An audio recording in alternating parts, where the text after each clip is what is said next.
Joey, off season you bought a house. Tell us about that. First house, right? Yeah, it's a big deal for me. All the traveling I did in the minor leagues, I spent 5 years in the minor leagues, all kinds of different cities, making all kinds of different stops.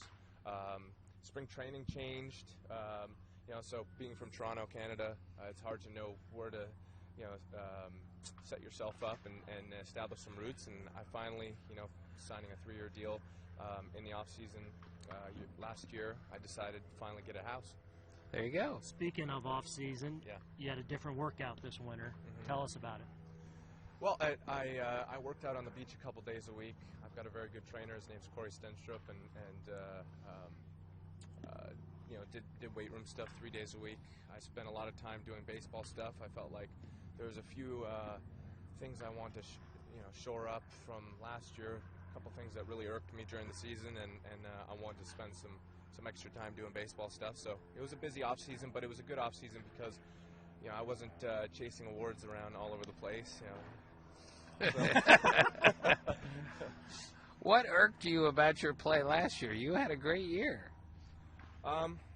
It's a big fall to go from 37 home runs in 150 games to 29 in 161. I felt like I got a little too pull happy. I was too aware of the inner part of the plate. I missed out on my strengths, and I'm sure that this is going to be in every major league clubhouse. So come get it.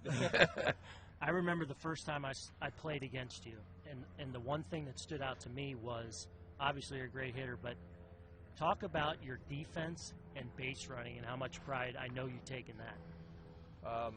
Well, I was a very poor defender in the minor leagues. I started off my very first year. They started me at catcher. I was pathetic.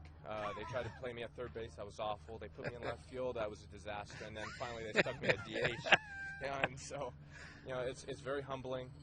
And then coming up the ranks, being a below average, poor defender, really got to me. I didn't want a major weakness in my game, and you get to the major league level, as Aaron can attest, winning teams are good defensive teams, and I didn't want to be the weak link on any team, and I especially didn't want to be the weak link on a excellent defensive infield like we have with Brandon and Scott, and hopefully Zach ends up being a solid shortstop.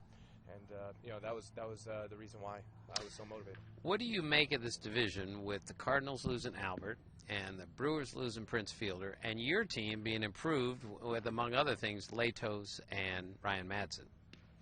I compare it to what the Brewers did last year. They went out and took some chances and picked up Greinke, who's excellent. Sean Markham, who was a very solid pitcher all year long, and just gave him a ton of really good innings. Hopefully we replicate that, end up becoming the Brewers, and then having a Cardinals playoff. Yeah. Do you feel like there's a heightened sense of urgency considering the off-season moves that the organization made? I think it really. The front office always wants to get better, but I think it bothered them a little bit that we went from being the playoff-bound team in the NL Central to losing that, and then watching the Cardinals go to the World Series and win it. And the Cincinnati fan base really, they really miss having a winning team, and they certainly deserve a world champion team. So I think that was the two reasons, and I think that the owner is super motivated to have a really good team in Cincinnati. Right. Joey, thanks. Yeah, thank you. Have a good year. Yeah, thank you. Yeah, Good seeing you guys. Thanks, bro. All right, thanks.